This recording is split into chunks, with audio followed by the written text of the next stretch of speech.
¿Te has parado alguna vez a mirar al cielo en una noche despejada, a observar las estrellas y a pensar en todos los misterios que esconde ese manto negro sobre nuestras cabezas? Pues hoy vamos a bajar la vista un poco.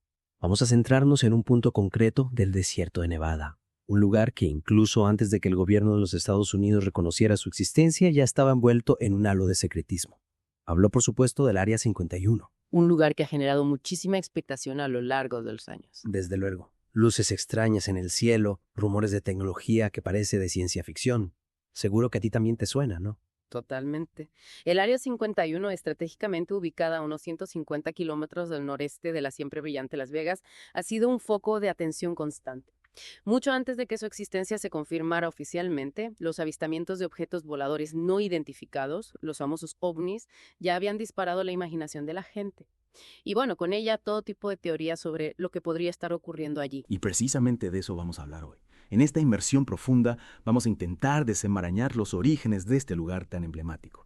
Vamos a recorrer la historia que sí conocemos, la que está documentada, y a analizar las declaraciones de un hombre, Bob Lazar, que con su testimonio catapultó al Área 51 al centro de todas las teorías de la conspiración sobre ovnis y extraterrestres. Un personaje cuanto menos peculiar. Desde luego. Y como siempre lo haremos basándonos en las fuentes que tú nos has proporcionado. En este caso, la información que extrajiste del vídeo de YouTube titulado El día que se creó el Área 51, todo sobre los ovnis, aliens y conspiraciones del canal El Día Que. Un vídeo que da para mucho, la verdad. Ya te digo.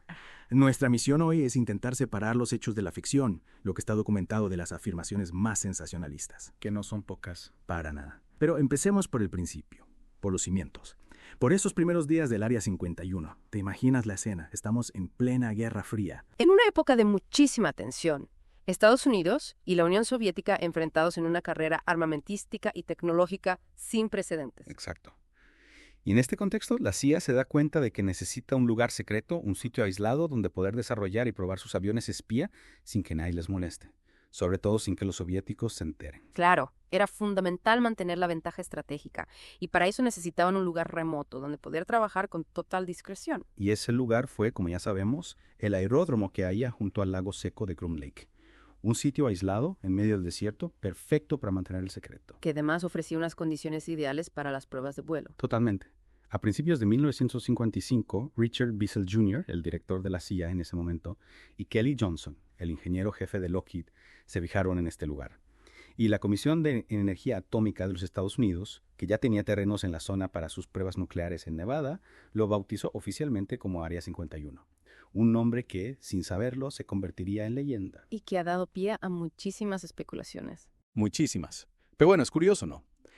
Que antes de convertirse en una base militar secreta, Groom Lake era una zona minera. A finales del siglo XIX se extraía plata y oro allí. Y de hecho, el propio lecho del lago seco de Groom, al estar completamente plano, era como una pista de aterrizaje natural. Eso facilitó mucho las cosas a la hora de empezar a hacer pruebas con aviones. Y en cuanto la base se puso en marcha, la actividad fue frenética. En solo 3 meses construyeron una pista de aterrizaje enorme, hangares, una torre de control, lo básico para poder empezar a trabajar. Empezaron con lo mínimo, sí. Talleres improvisados, alojamientos básicos, casas móviles para el personal, pero enseguida la cosa fue creciendo. Claro, la Guerra Fría no esperaba. Había que avanzar rápido.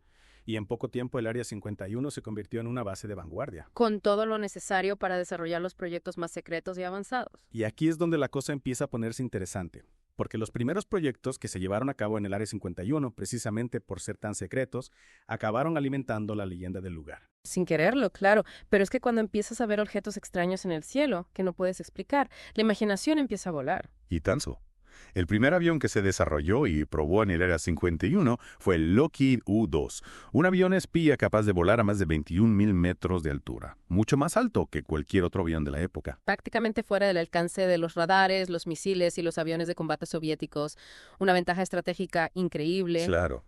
Pero imagina la cara de la gente que vivía en la zona cuando veían esos objetos volando tan alto. Nadie sabía lo que era. Nunca habían visto nada igual. Era lógico que empezaran a surgir rumores. Y después del U-2 llegó el programa Oxcart. El objetivo era desarrollar un avión aún más rápido y con mayor capacidad de reconocimiento. El A-12, el precursor del SR-71 Blackbird. El Blackbird, una auténtica maravilla de la ingeniería aeronáutica. Capaz de triplicar la velocidad del sonido.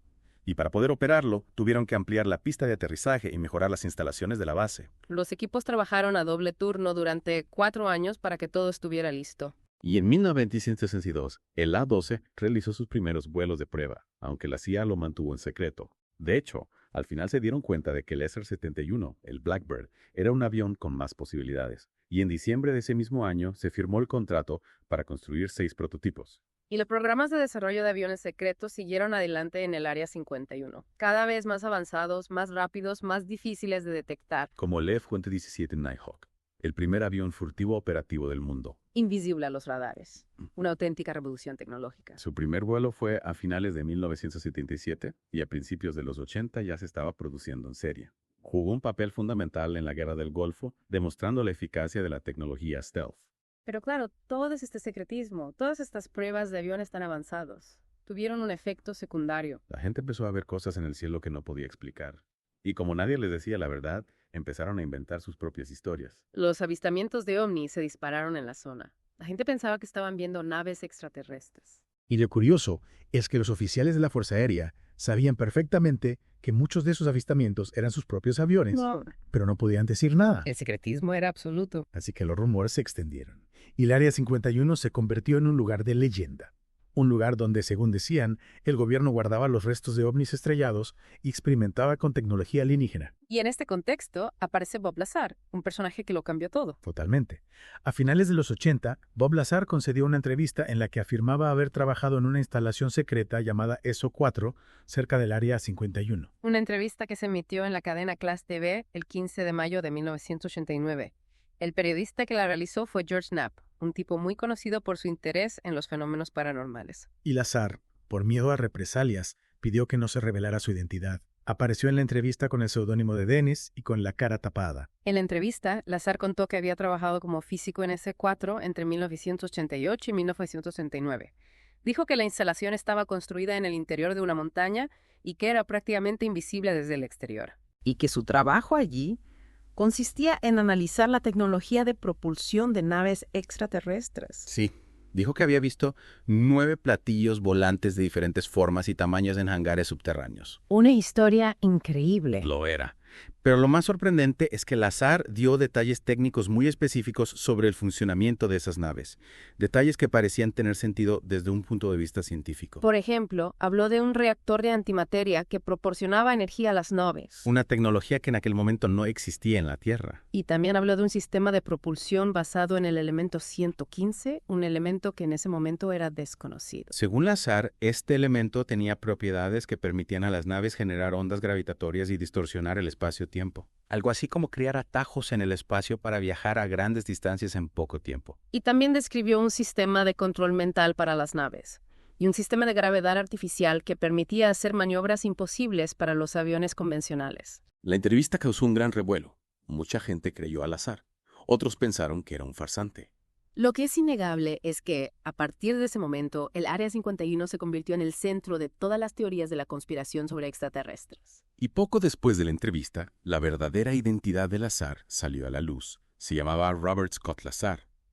Y en entrevistas posteriores, ya sin ocultar su rostro, siguió dando más detalles sobre su experiencia en ESO-4. Dijo que había leído informes sobre la presencia extraterrestre en la Tierra desde hacía 100.000 años. Y que los extraterrestres con los que supuestamente se había encontrado eran los grises, unos seres procedentes de un sistema solar llamado Zeta Reticuli.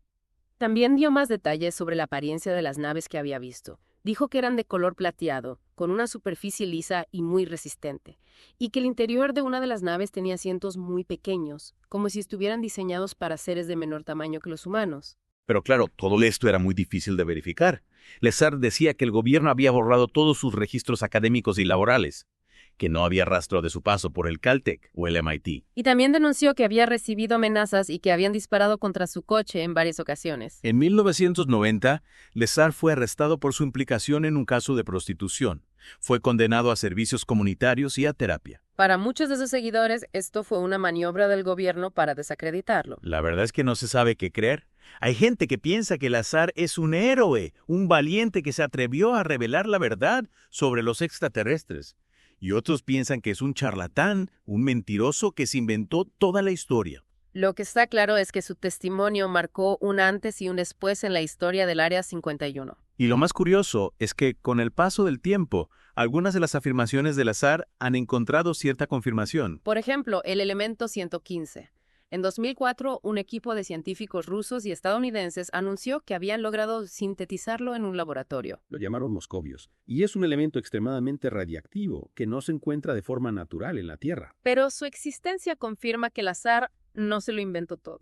Al menos no esa parte. Y en 2013, el gobierno de los Estados Unidos desclasificó documentos que confirmaban la existencia del Área 51. Incluyendo un mapa con la ubicación exacta de la base, aunque en esos documentos no se menciona nada de extraterrestres. Y en 2018, Lazar volvió a la actualidad con un documental en el que contaba su historia. Bob Lazar, Área 51 en Flying Saucers.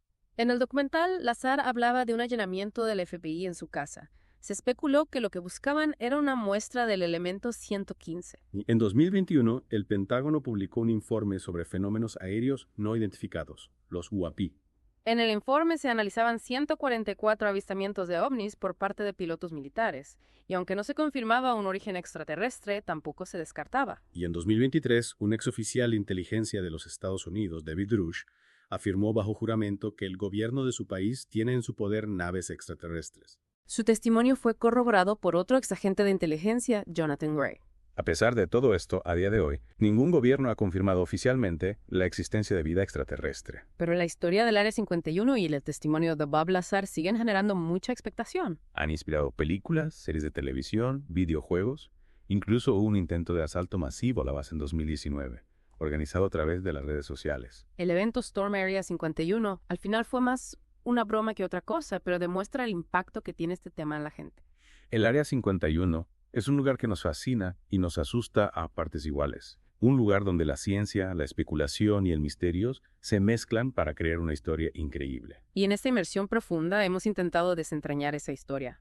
Hemos hablado de sus orígenes, de los aviones secretos que se probaron allí y del testimonio de Bob Lazar, un personaje que, para bien o para mal, está indisolublemente ligado al Área 51. Y ahora, te toca a ti reflexionar.